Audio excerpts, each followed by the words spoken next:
నా వీడియో చూస్తున్న మీ అందరికీ థ్యాంక్ యూ అండి. నేనైతే ఈరోజు మరో మంచి వీడియోతోటి మీ ముందుకైతే వచ్చేసాను. ఈరోజు అయితే నేను ఫ్రూట్ మొక్కలకి మంచి ఫర్టిలైజర్ అయితే రూపాయి ఖర్చు లేకుండా మన ఇంట్లోనే చేసుకుని మనం తెచ్చుకున్న ఫ్రూట్స్ తోటి ఎలా చేసుకోవాలో చెప్తానండి. వీడియో బాగుంటుంది చూడండి. మొక్కలు పెంచుకునే ప్రతి ఒక్కరికి ఈ వీడియో అయితే ఉపయోగపడుతుంది. తప్పకుండా స్కిప్ చేయకుండా అయితే చూడండి వీడియో. ఇదైతే సపోటాలండి. సపోటాలతో నేనైతే ఫర్టిలైజర్ అయితే చేస్తున్నాను. మనం డబ్బులు పెట్టేసి ఫర్టిలైజర్స్ కొనే పని ఏమి ఉండదండి. మనం ఇంట్లో తెచ్చుకున్న ఫ్రూట్స్ తోటి అవి బాగా పండిపోయినా మనం తినకపోయినా పాడేయకుండా మనం వృధా చేయకుండా మన మొక్కలకే వేసుకుంటే అవి మంచి పళ్ళునైతేనే మంచి పువ్వులనైతేనే మనకే ఇస్తుంది. మనం కిచెన్ వేస్ట్ కానీ కిచెన్లో వండుకుండేవి కానీ ఏమీ మనం వేస్ట్ చేయాల్సిన అవసరం ఏది లేదండి. ప్రతిదీ మన మొక్కలకి ఉపయోగపడుతుంది. ఇదైతే నేను బాగా పండిన సపోటాలు 4-5 పక్కన పెట్టి దాంట్లో సరిపడా బెల్లం వేసి 3 రోజులైతే నేను పక్కన ఉండిచ్చానండి. ఒక్క జగ్గుకి 10 జగ్గుల వాటర్ అయితే వేసానండి. మనం అలాగే కలపాలి, చిక్కగా అయితే కలపకూడదు. ఇది గ్యాస్ ఫామ్ అవుతుంది కదండి. వాటర్ అయితే ఒక జగ్గుకి 10 జగ్గులు అయితే కలుపుకోవాలి. చాలా ఘాటుగా ఉంటుందండి. బాగా చూసారా ఎంత పచ్చగా ఉన్నాయో. మొక్కలకైతే నాకు బాగా పనిచేస్తున్నాయండి. నేను మొన్న ఒక వీడియో పెట్టానండి. ఆ వీడియో లోపల ఉన్న మొక్కలన్నిటికి ఫర్టిలైజర్ అయితే ఇచ్చానండి. అది పుచ్చకాయ ఫర్టిలైజర్ ఇచ్చాను. ఆ వీడియో చూడని వాళ్ళు ఉంటే చూడండి. ఇదేమో నేను బయటన మేమైతే వీధిలో ఉంటామండి. వీధిలో మొక్కలకి అయితే ఇస్తున్నాను. అంటే రెండు ఒక రోజు కాకుండా దానికి ఒక రోజు దీనికి ఒక రోజు వారం వారం గ్యాప్లో అయితే ఇస్తానండి నేను. ఇది ఇప్పుడు ఇచ్చాను కదండి, మళ్ళీ ఒక వారం రోజుల తర్వాత మళ్ళీ ఇస్తానండి. ఎరువైనా ఏదైనా సరే మనం వారానికి ఒకసారి మాత్రం ఇచ్చుకోవాలి. వాటర్ అయితే ఇప్పుడు ఎండాకాలం కదండి, సాయంత్రం డైలీ ఇస్తున్నాను. లేకపోతే 2 రోజులకు ఒకసారి ఇచ్చేదాన్ని. వాటర్ కూడా మనం మొక్కలకి కావాల్సినంత ఇవ్వాలి. ఎక్కువ ఇచ్చిన మొక్కలు అయితే వేళ్ళు అయితే కుళ్ళిపోవడం, పువ్వులు పోయకుండా ఆకులు ఎర్రగా అయిపోవడం అలా జరుగుతుందండి. అందుకే మనం వాటర్ అయితే చూసుకుని ఇవ్వాలి.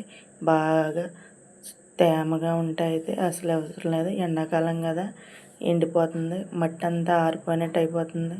డైలీ ఇచ్చుకోవాలి. ఇవన్నీ మా వీధిలో మొక్కలండి. చూసారా, ఇదైతే ఆల్ టైమ్ మావిడండి. నేనైతే కడియంలంకలో నర్సరీలో అయితే తీసుకున్నాను. ఇది వేసి 3-4 రోజులు అవుతుంది.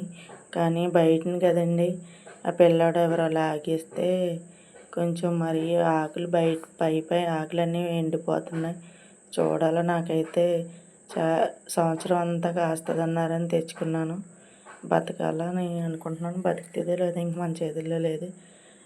ఇది చూసారా, నేను ఆయిల్ క్యాన్లో ఇలాగా మా పాప అండి, మా పాపకి డ్రాయింగ్ అంటే చాలా ఇష్టం. వేయమంటే ఇలా వేసింది. మొత్తం 3 క్యాన్లలో వేసిందండి. ఇది కూడా నేను ఈ బొమ్మ కూడా మా పాప వేసిందండి. చూసారా ఎంత బాగా వేసిందో. డ్రాయింగ్ అయితే చాలా బాగా వేస్తుందండి మా పాప వల్లే మొక్కలు అయితే నేను ఇంట్రెస్ట్గా, నాకు కూడా చిన్నప్పటి నుంచి ఇష్టమే, కానీ మా పాపకి నాకంటే ఎక్కువైపోయిందండి. పువ్వులంటే పిచ్చి. ఎవరింటికి వెళ్ళి కొయ్యకూడదని నేనే వేసుకున్నానండి. నేను వేసుకుండి ఏమేమి మొక్కలు వేసుకున్నానో ఎలా పెంచుతానో అని మీకు కూడా చూపించాలని యూట్యూబ్ ఛానల్ అయితే పెట్టుకున్నానండి. పెట్టి అన్నాలో అవ్వలేదండి.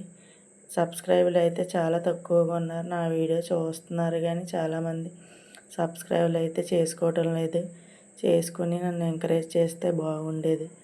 చూసారు ఈ మొక్కలన్నీ ఎంత హెల్తీగా ఉన్నాయో. ఇది శంకుపూల మొక్క. ఇదైతే ఇది బిల్లగన్నేరు మొక్క అండి. చూసారా, నేనైతే యూట్యూబ్లో చూసి అలా తయారు చేసిన మొక్కని. చాలా బాగుంది చూడడానికి. పొడవుగా కింద నుంచి మొత్తం కొమ్మలన్నీ తీసేసి పొడవుగా గుజ్జుగా వచ్చేలా అయితే పెట్టుకుంటున్నాను. ఈ సైడ్ అయితే నందివర్ధనం మొక్క అండి. ఇది చూసారా, ఆకులు ఎంత పచ్చగా ఉన్నాయో. మాకైతే రీసెంట్గా కారు తీసుకున్నారండి మా ఆయన ట్రావెల్స్ కోసం. అందుకని నాకున్నది చిన్న ప్లేస్ అయితే ఆ చిన్న ప్లేస్లో సగం అయితే కూర తీసేసుకుందండి. నాకు మొక్కలకి వేసుకోవడానికి బయట అయితే ప్లేస్ లేదు, అలాగని లోపల లేదు. మాది రేకుల షెడ్ అండి. రేకుల షెడ్ మాలో చిన్న ప్లేస్ ఉంది. 2 సెంట్ల స్థలంలో మేము చిన్న రేకుల షెడ్ అయితే వేసుకున్నాం. మిగిలిన స్థలంలో ఇలా కుండీలో పెట్టుకుంటున్నాం. పక్కన అయితే మా అత్తయ్య గారిది ఉంది, కానీ రోజు మంది అవ్వదు కదండి. వాళ్ళది కూడా చిన్నదండి, సెంటు స్థలం. అందులోనే మొక్కలు వేసుకుంటాం. కనకాంబరాలు అవి ఉన్నాయి, అవి కూడా వీడియో పెడుతుంటాను కదండి, చాలా వీడియోలు పెట్టాను. కనకాంబరాలు, గులాబీలు అన్నీ ఉంటాయి, కానీ అది రోజు మంది అవ్వదు కదండి. చూడండి, మా అత్తగారిది మాది రేకుల షెడ్లేనండి. 2 ఒకలాగే కట్టుకున్నాం మేము. వాళ్ళైతే 3 సెంట్లలో కట్టుకున్నారు, మేమైతే 2 సెంట్లలో కట్టుకున్నామండి. బయట అంతా ఇలా పెయింట్ వేసి ముగ్గులెట్టానండి. చూసారా, మందార పువ్వు డబ్బాలో వేసినా సరే ఎంత అందంగా పోస్తుందో. ఇదైతే మనీ ప్లాంట్ అండి. ఇలా 3 వాటికి పెయింటింగ్ వేసిందండి మా అమ్మాయి. ఇదంతా పుదీనా అంటే తెగ. ఒక్కసారి నేను మార్కెట్ నుంచి తెచ్చిన చిన్న కొమ్మ నీళ్ళలో పెట్టి వేసాను, ఇంకా ప్రతి దాంట్లోనూ చిన్న చిన్న ముక్క పెట్టేస్తే ఇంకా అలా వస్తానే ఉంటుందండి. మాకైతే పుదీనాకి అస్సలు లోటు లేదు. ఎప్పుడైనా ఏ కుండీలన్నా వేయాలంటే చిన్న తీసి గ్లాసులో వేసేస్తానండి. వారం రోజుల్లోనే బ్రహ్మాండంగా వేళ్ళు అయితే వచ్చేస్తాయి. దాంట్లో నేనైతే ప్రతి దాంట్లో వేసేస్తానండి. పుదీనా ఇంకా ఉంది కదా అని ఇంకా మేము కూరల్లోను పచ్చడిలోను ఇంకా పుదీనా డైలీ వాడుతూ ఉంటామండి. ఇదైతే విడజాజిలిపోదండి. ఇదేమో గోవర్ధన ప్లాంట్. ఇందులోనేమో శంకు పుష్పాలండి, వైట్ కలర్ వేసాను. దీంట్లోనేమో ఇది కూడా సిమెంట్తో గణపతిలా చేశాను.